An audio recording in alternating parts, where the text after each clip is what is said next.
I need someone at my level." He didn't raise his voice when he said it. He didn't sigh, he didn't look angry. He stood near the doorway with his flight jacket folded over one arm, his keys already in his hand, like a man announcing the weather. Calm, certain, finished. The words floated between us, sharp and clean, and then landed somewhere deep in my chest. I remember the hum of the refrigerator behind me, the faint ticking of the wall clock we'd bought years earlier at a flea market, the smell of coffee that had gone cold in my mug because I'd forgotten to drink it. I didn't ask him what he meant. I didn't ask who she was. I didn't ask how long. I just nodded once. Welcome to my channel, I'm Mama Jo. And before I tell you what happened next, comment where you're watching from. I love seeing how far my stories travel. And don't forget to like and subscribe so you never miss a new chapter. My hands were steady. That surprised me. I had expected shaking or tears, or at least the kind of weakness people talk about when a marriage ends. But my body didn't collapse. It didn't rebel. It went very still, as if it already knew something my heart hadn't caught up to yet. He waited, maybe for a reaction, maybe for permission. When none came, he adjusted his grip on the jacket and added, softer this time, almost kind, "You understand?" I did.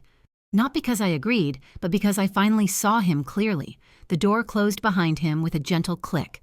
No slam, no drama, just the sound of a life stepping away. The house felt different immediately, not emptier. He had been gone long before that, but quieter in a way that pressed against my ears. As if the walls themselves were listening, holding their breath. I stood there for a long moment, staring at the place where he'd been.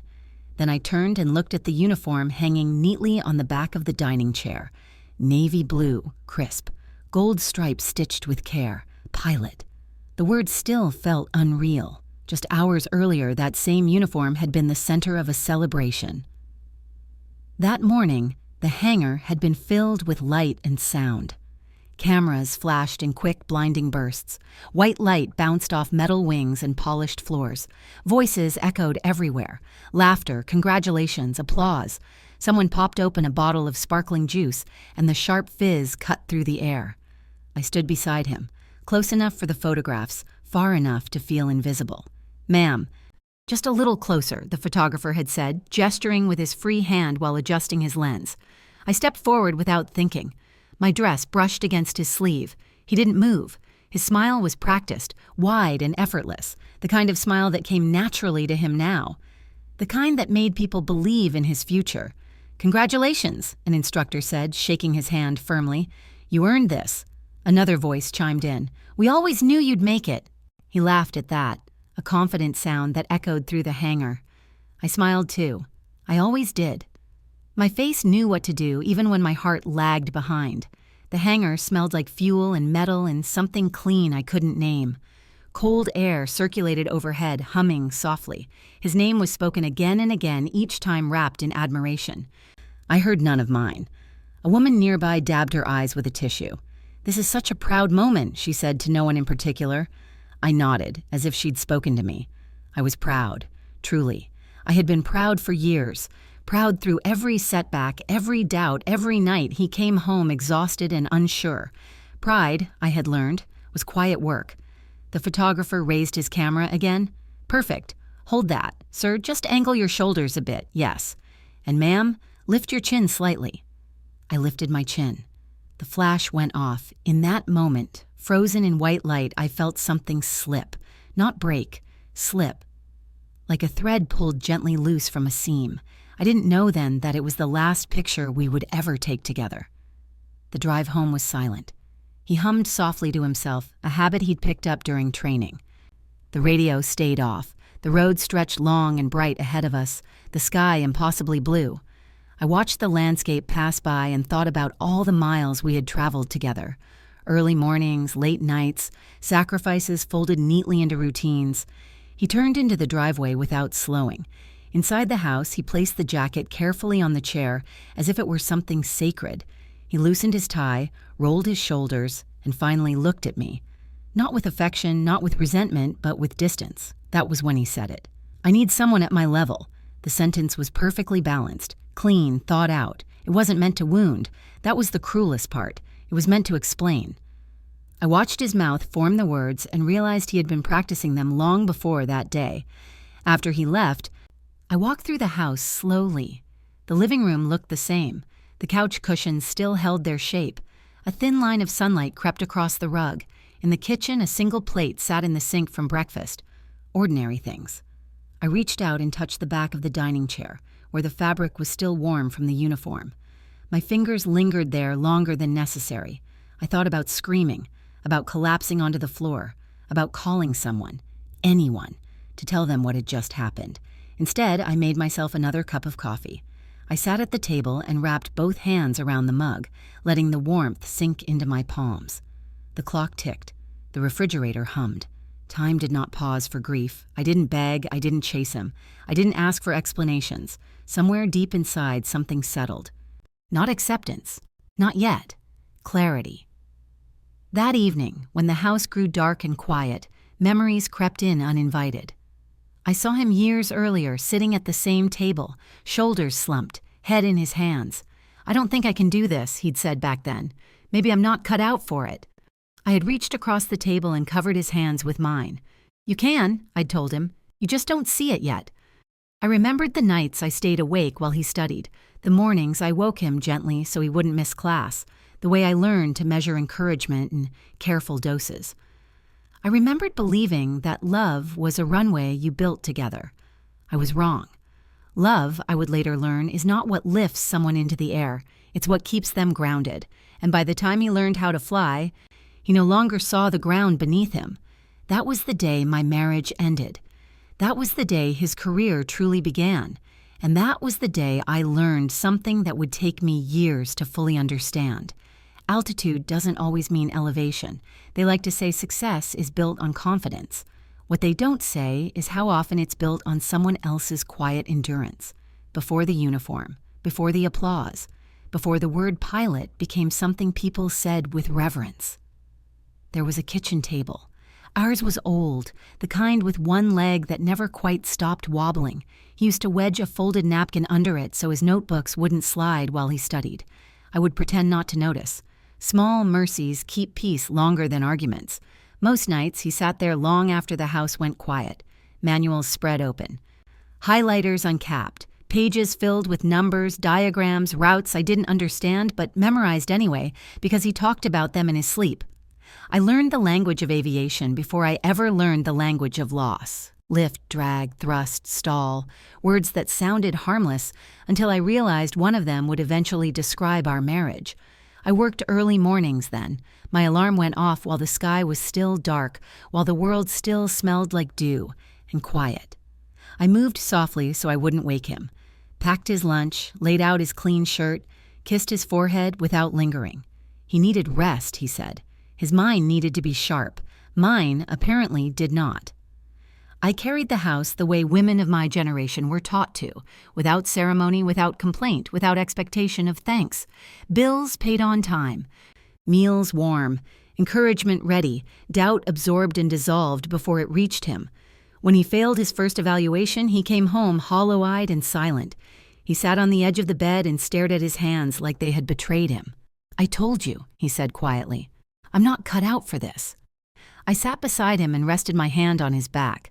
I felt the tension there, tight as wire. "You didn't fail," I told him. "You learned." He didn't look at me. "They don't think I have it." "Who?" "Anyone." I waited a beat. "Do you think you have it?" That made him angry. Not loud angry, the other kind, the kind that withdraws. "You always say that," he snapped. "You don't understand how competitive this is." He was right. I didn't understand the sky, but I understood perseverance. "I understand doubt," I said evenly. "And I understand that quitting now would hurt more than trying again." He didn't answer. But the next morning he went back. That became our rhythm. He would doubt. I would steady. He would stumble.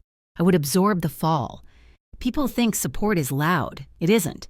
It's quiet and repetitive and invisible, like laying bricks beneath a building no one plans to look down at.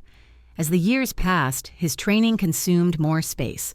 Physically, emotionally, spiritually, our conversations narrowed to schedules and stress, and the future he was certain waited just ahead. "I just need to get through this phase," he'd say. "Then things will be better." There was always a phase. When money got tight, I adjusted.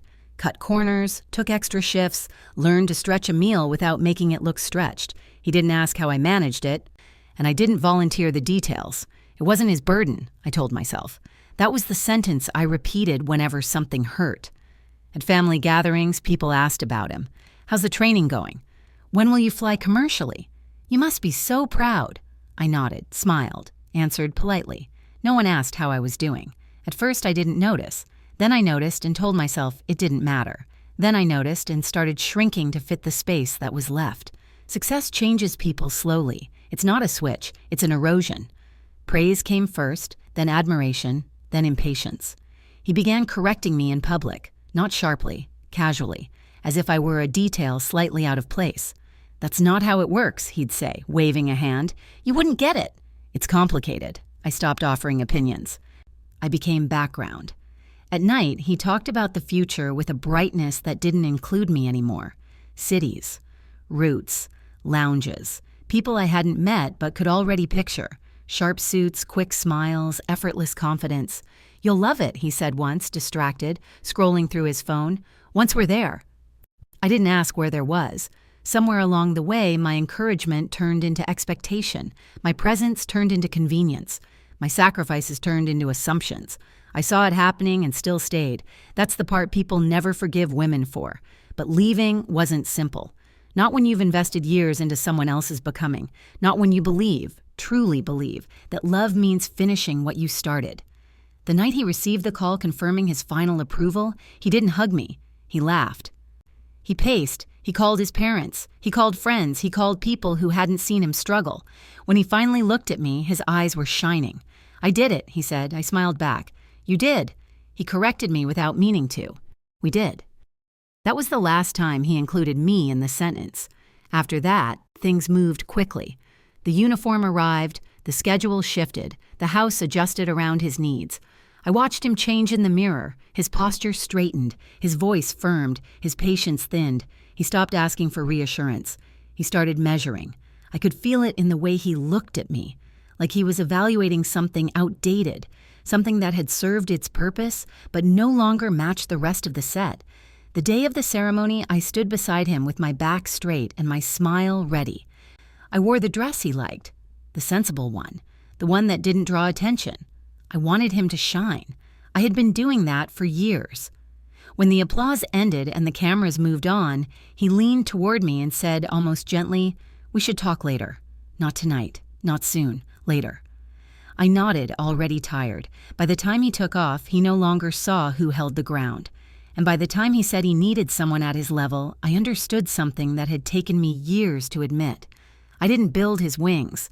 I built the runway. And runways don't get credit when planes leave. They just stay behind, solid, scarred, necessary, waiting to be used or forgotten. After he left, the silence didn't arrive all at once. It crept in. At first it was gentle, almost polite, like a guest who didn't want to intrude. The first thing that changed was the phone. It used to light up often. Group messages, invitations, reminders, people asking how he was doing. After the divorce, it stayed face down on the table for days at a time. When it did buzz, it was usually a bank notification or a delivery confirmation. No one knew what to say to me anymore. Or maybe they knew and chose not to. The friends we'd shared, mostly couples from his training years, drifted quietly away. There were no confrontations, no explanations, just a gradual fading. Dinners stopped. Coffee invitations disappeared. I saw pictures later, posted online, of gatherings I hadn't been told about. He was there. I wasn't. I told myself it was natural. People pick sides. People move on. People don't know where to place a woman whose husband has outgrown her. That word followed me everywhere. Outgrown. As if I were a coat he'd worn too long. Useful once. Embarrassing now. The first week after the divorce, I barely left the house. Not because I was broken, but because I didn't know who I was supposed to be outside of it. The walls still held echoes of our routines. The bedroom still smelled faintly of his cologne. The closet looked wounded, half empty, hangers spaced too far apart. At night, I slept on my side of the bed and didn't move. I expected tears to come, the dramatic kind, the kind you see in movies. They didn't. What came instead was a dull pressure behind my eyes and a heaviness in my chest that made even simple tasks feel deliberate. Like I had to decide consciously to stand up, to eat, to shower. Grief, I learned, doesn't always shout. Sometimes it sits beside you quietly and waits. Financial reality followed quickly after emotional shock. The divorce had been clean on paper. Fair, some might say. But fairness looks different when you've spent years prioritizing someone else's future over your own. The house stayed with me, but the bills did too. I sat at the same kitchen table where he once studied and spread out my paperwork. Numbers stared back at me, unkind and unforgiving. I traced them with my finger, whispering calculations like prayers. I cut expenses first, subscriptions, little comforts I'd allowed myself without noticing. Then I adjusted groceries. Then I sold a few things I'd been holding on to, just in case. I didn't tell anyone I was scared. Women my age weren't supposed to start over. We were supposed to endure, adapt quietly. Be grateful for what remained. So I did. I found work that fit around my energy. Nothing glamorous, honest, steady. I learned how to ask questions without apologizing for not knowing the answers. I learned how to sit in rooms where no one knew my past and speak as if it didn't define me. At first, every new skill felt like betrayal, as if becoming something outside of him meant admitting the life we'd built together was truly over. But survival has a way of reshaping loyalty.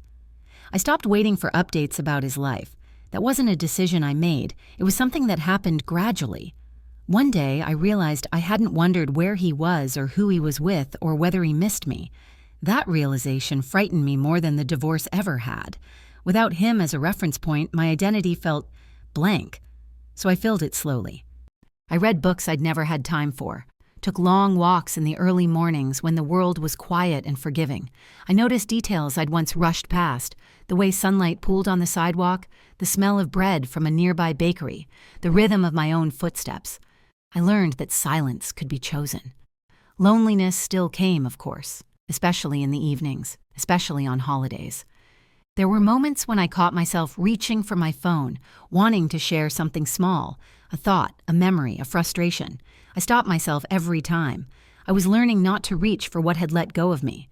People often assume that growth after loss is dramatic, that it announces itself with confidence and visible change. Mine didn't. Mine was quiet, almost boring.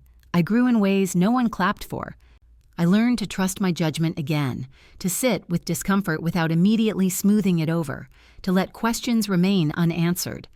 I stopped explaining my divorce to people who hadn't earned the explanation. 4 years passed like that. 4 years of steady rebuilding. 4 years of becoming someone who didn't flinch when her past was mentioned. 4 years of learning that dignity doesn't require witnesses. I heard about him occasionally, through someone else. A passing comment, a headline I didn't read fully. He's doing well, they'd say. Flying international now. I nodded politely. I didn't ask for details, and in all that time, 4 full years, I never heard his voice. No calls, no messages, no apologies, no requests, just silence. I thought that was the end of our story. I was wrong. By the 4th year, my life had settled into a shape that fit me. Not the life I once imagined, not the life I had built around someone else's ambition, but a quieter one, a steadier one. The kind that doesn't announce itself but holds together when tested. My mornings began early, by choice this time. I liked the way dawn softened the edges of the world. I liked knowing my day before anyone else had a chance to interrupt it. I drank my coffee slowly, standing by the window, watching the street wake up in small, ordinary ways. I'd stopped bracing myself for news, stopped waiting for something to happen. Peace, I learned, is not the absence of memory. It's the absence of anticipation. That was why the call startled me. The phone rang in the late afternoon, an unfamiliar number lighting up the screen. I almost let it go to voicemail. Old habits die hard, but caution survives. I answered anyway. Hello? There was a pause on the other end, not a dropped call, a hesitation. Is this you? His voice had changed, not dramatically, just enough to notice. The confidence was thinner, the ease worn down at the edges. Yes, I said calmly. This is me. Another pause. I could almost hear him adjusting his grip on the phone, the way he used to when he was nervous but didn't want to admit it. I didn't think you'd answer. I almost didn't, That was the truth, offered without sharpness. He exhaled slowly. I don't know how to say this. You usually do, I replied. There it was. The first crack. A small one, but real. I need to talk to you. I leaned back in my chair and looked around my living room, the plants I'd kept alive on my own, the bookshelf I'd filled with titles I'd chosen, the quiet order of a life rebuilt carefully. What about? I asked. There was movement on the line, papers rustling, a door closing, the sounds of someone trying to find privacy. My license, he said finally. I didn't respond. It's been suspended, temporarily, pending review. Still, I said nothing. They're doing a character evaluation, he continued quickly, words tripping over each other now. Standard procedure. Happens all the time. Does it? I asked mildly. Yes, I mean, sometimes. It's not serious, not yet. Not yet. I recognize that phrase. They need to speak to people who know me well, he said. From before. People who can attest to stability, judgment. I waited. And your name, he said, quieter now, is on the list. The silence stretched between us. Thick and deliberate. Why? I asked. Because you were my wife, he replied, as if that answered everything. I closed my eyes briefly, not in pain, in consideration. And you're calling me, I said slowly, because I need you to cooperate. There it was. Not ask, not hope, need. I let the word hang. You haven't spoken to me in 4 years, I said, and now you need something. It's not like that, he said quickly, too quickly. This isn't personal, I almost laughed. When was it ever anything else, I asked. He didn't answer. Instead, he softened his tone. I recognized the shift. He'd used it on instructors once, on supervisors, on anyone he needed to win over. They just need context, he said. You don't have to say much, just confirm that I'm reliable, that I don't pose a risk. I pictured him saying those words into a microphone, confident, detached. You want me to vouch for your character, I said. Yes. After everything.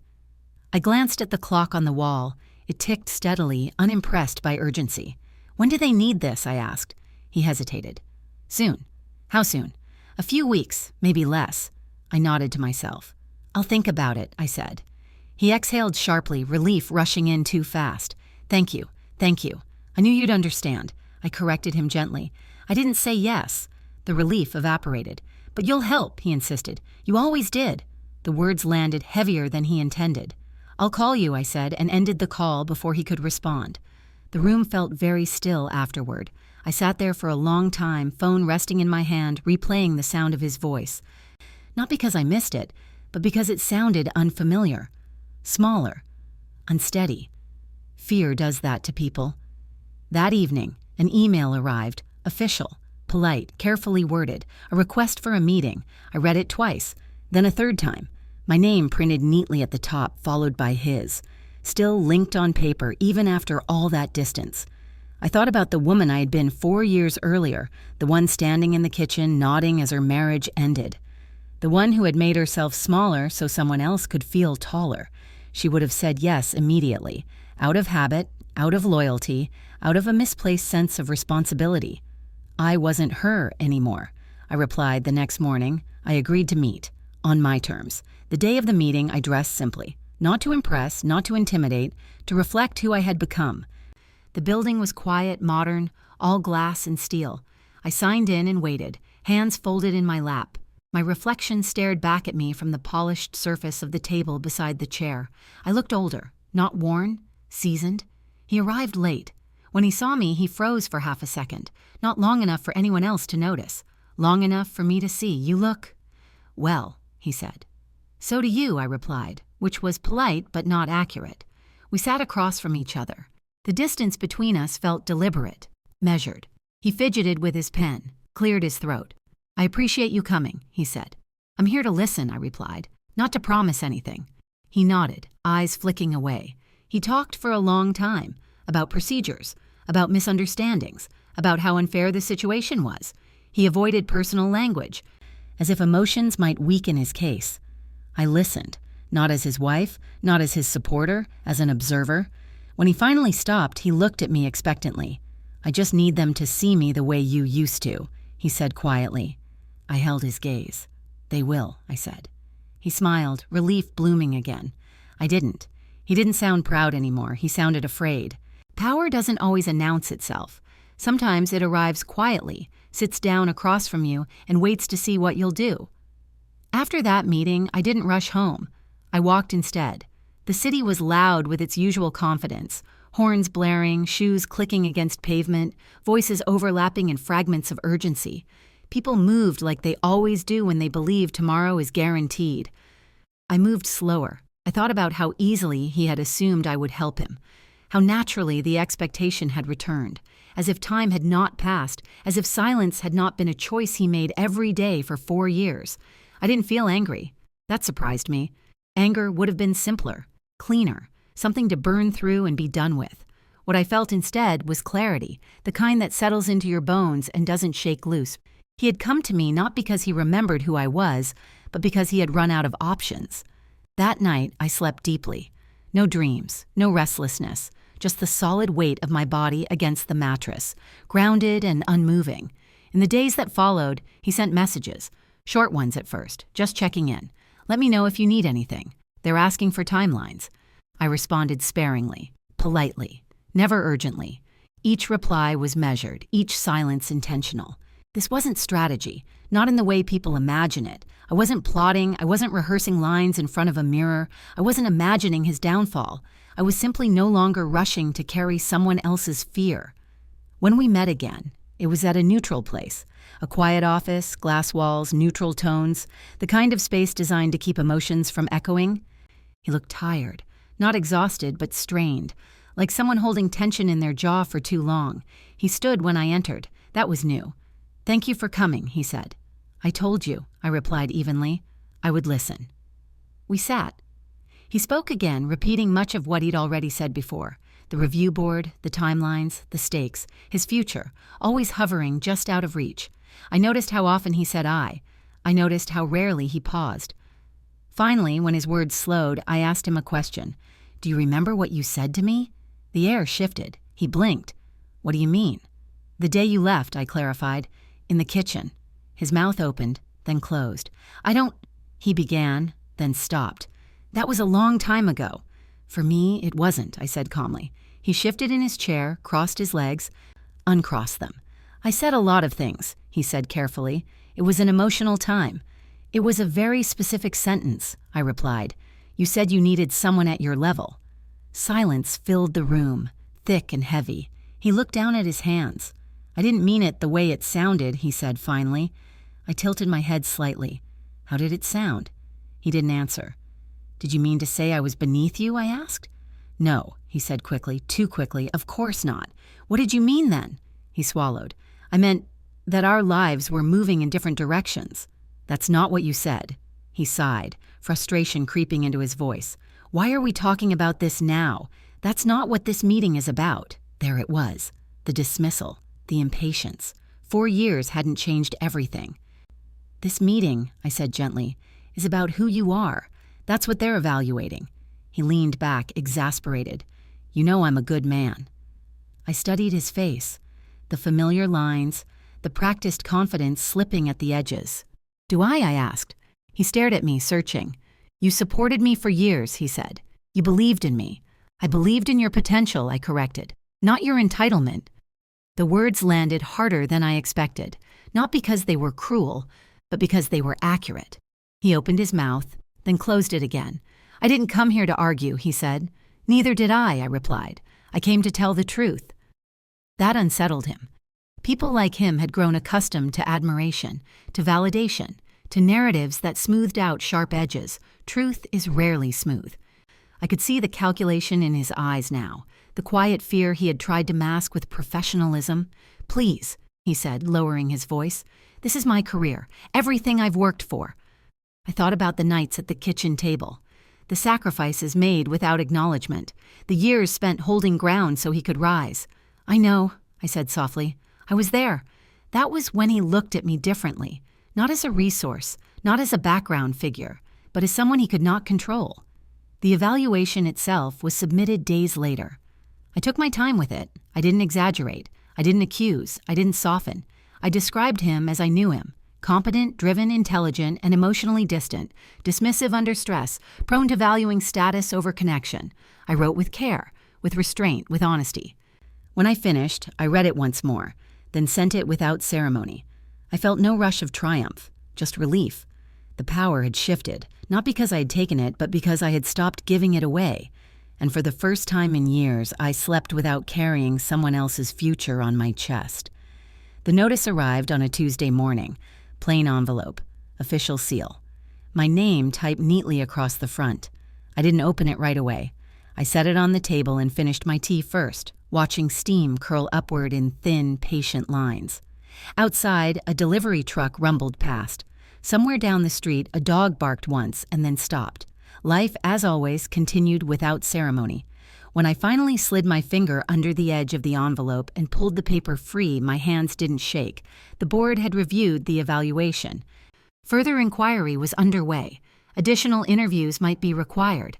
Nothing dramatic, nothing final, but enough. Enough to keep him suspended in that narrow space between ascent and fall. My phone rang less than an hour later. I knew it was him before I looked. I answered anyway.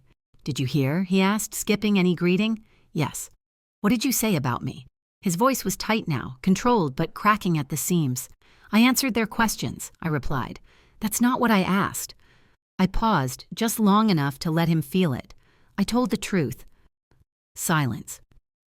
"You didn't have to do this," he said finally. "You could have just left it neutral." "I did," I said calmly. "Neutral doesn't mean flattering." He exhaled sharply. "You knew what was at stake." "Yes," I said. "So did you." His frustration spilled through the receiver. "This feels personal." "Everything is personal when it's honest," I replied. He lowered his voice the way people do when they're trying to regain control. "We can still fix this." I almost smiled. "There's nothing to fix," I said. "The process will do what it's designed to do." "You're enjoying this," he accused. I considered that. "No," I said truthfully, "I'm free of it." The call ended abruptly after that. I didn't reach out again. Days passed, then weeks. Occasionally, a message would arrive, short, carefully worded, updates framed as reassurances. They haven't decided yet, still waiting on final review.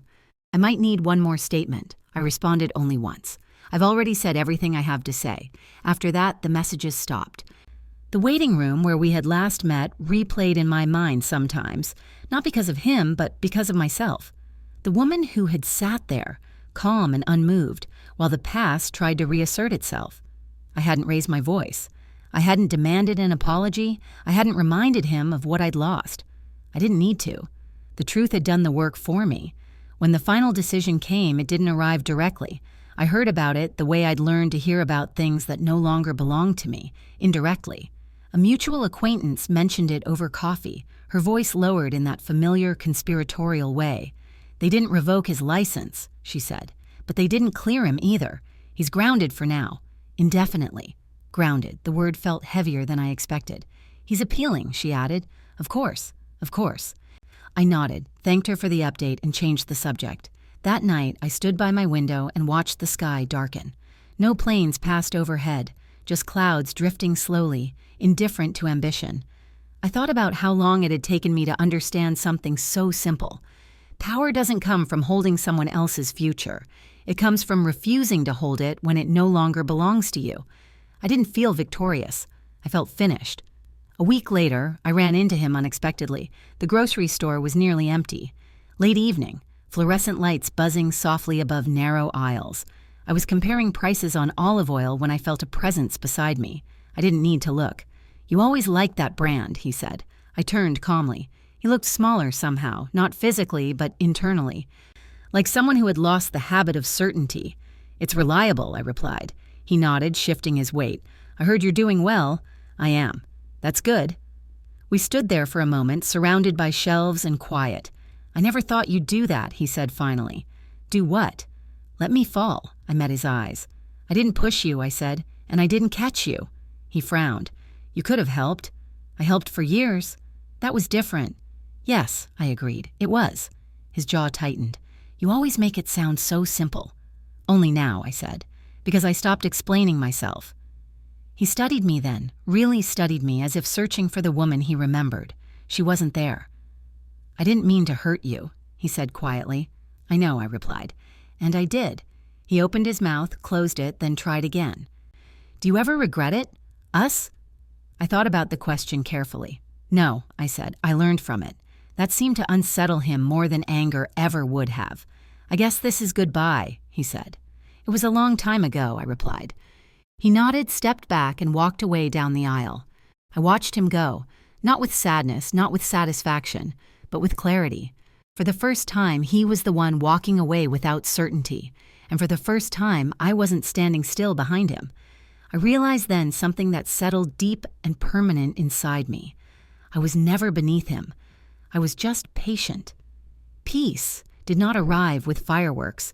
It came the way most honest things do, quietly, without asking permission, without an audience. The morning after I ran into him at the grocery store, I woke before sunrise and lay still. Listening to the house breathe, pipes ticked softly as they cooled. A bird tested its voice somewhere outside. The world felt balanced, like a scale that had finally found its center. I didn't think about him first. That was new. I swung my legs over the side of the bed and stood, feeling the floor solid beneath my feet. No rush, no dread, no heaviness waiting to be carried into the day. I made coffee and opened the window, letting cool air spill in. The smell of earth and morning wrapped around the room. I breathed deeply and smiled, not because I was happy in a loud way, but because nothing inside me felt unfinished. His future was no longer my concern. Mine had become enough. In the weeks that followed, life continued to unfold in small, sturdy ways. I kept my routines. I took longer walks. I spent time with people who spoke to me slowly, who listened when I answered, who didn't look past me as if expecting someone else to arrive. I began volunteering at a community center a few mornings a week. Nothing complicated, just helping organize shelves, reading with children, offering steady presence where it was needed. I found comfort in being useful without being consumed. No one there knew my history. They didn't see me as a former wife or a discarded support system. They saw me as capable, reliable, kind. I liked that version of myself. Occasionally, news about him filtered through. Secondhand, faint, increasingly irrelevant. Appeals delayed, reviews extended, routes reassigned to others. His name spoken with less certainty than before. I didn't ask questions. Closure, I learned, does not require information. One afternoon, while sorting donated books, I found a slim volume tucked between two oversized manuals. The cover was worn, the spine cracked with use. Inside the front page, someone had written a single sentence in careful ink: know when to hold and know when to release. I stood there for a long moment, the words resting in my palm like a benediction. I thought about all the years I had held on. Out of love, out of fear, out of habit. I thought about how strong I had believed holding was, and how wrong I had been about release. Letting go had required more courage than staying ever did. At home, I began making changes, not dramatic ones, just honest ones. I rearranged the furniture so the rooms reflected how I moved through them now. I replaced things that no longer served me. I let go of objects I'd kept simply because they belonged to a shared past. The uniform was long gone. So was the version of me who had folded it carefully, believing it was part of her purpose. I hung new pictures on the walls, places I'd visited on my own, faces that smiled without expectation. The house felt lighter, as if it had been waiting for permission to exhale. One evening, as the sun dipped low and painted the living room gold, I sat on the couch and allowed myself a moment of reflection. Not regret, reflection. I thought about the woman I'd been when he said the words that ended everything, the one who stood still in the kitchen and nodded, steady and silent. I understood her better now. She hadn't been weak. She had been composed. She hadn't been defeated. She had been discerning. She had known, instinctively, that begging would have shrunk her in ways time could not repair. That restraint had saved me. People often ask what revenge looks like. They imagine confrontation, humiliation, a dramatic reversal where the one who caused pain is made to feel it tenfold. I used to think that too. Now I know better. The most complete form of justice is indifference backed by truth. I didn't celebrate his uncertainty. I didn't gloat over his pause. I didn't rewrite history to paint myself as a saint or him as a villain. I simply told the truth when asked. And then I walked away. On a quiet Sunday afternoon, I took a drive beyond the city limits, following a road that curved gently through fields and low hills. The sky was wide and forgiving. I pulled over at a lookout point and stepped out, the wind tugging lightly at my jacket. I stood there, grounded, watching clouds drift without urgency. For years, my life had been organized around flight schedules and destinations that weren't mine. I had measured days by someone else's progress, someone else's altitude. Now, my feet were firmly on the ground, and I had never felt higher. I thought about the line he'd spoken so casually, so conclusively. I need someone at my level. At the time, it had cut deep because I believed levels were something bestowed, something earned by proximity to power. I understand now that levels are chosen. I had chosen patience. I had chosen dignity. I had chosen truth over comfort. Those choices built something stronger than admiration. They built peace. When I returned home, I cooked a simple meal and ate it slowly, savoring each bite. I washed the dishes and set them neatly in the rack. Ordinary tasks performed with full presence felt almost sacred. That night, as I prepared for bed, I caught my reflection in the mirror. I saw lines that hadn't been there before, gray woven gently through my hair, eyes that held stories without needing to tell them. I looked like a woman who had lived. I turned off the light and lay down, hands resting easily at my sides. Outside, a plane passed overhead, its distant hum barely audible. I didn't look up. I didn't wonder where it was going. I had arrived, and if there is one thing I have learned, one truth I carry with me now, it is this. If someone tells you to beg, it's because they're afraid of what you'll do if you don't. I chose not to, and in that choice, I found myself, grounded, whole, and finally free. I'm really glad you're here, my dear. Thank you for sitting with me and letting me share my story. If you enjoyed it, please show me a little love by liking this video and subscribing to my channel. Now listen, my pilot husband looked me in the eye and told me I could never reach 1,000 subscribers. So please, help me prove that man wrong. Let's surprise him together, and I'd love to know more about you. Tell me in the comments which city you're watching from and what time it is. It warms my heart to see how far my stories travel. I post new life stories for you every single day. And now, 2 of my most popular stories will pop up on the screen. Go ahead and pick your next one, sweetheart.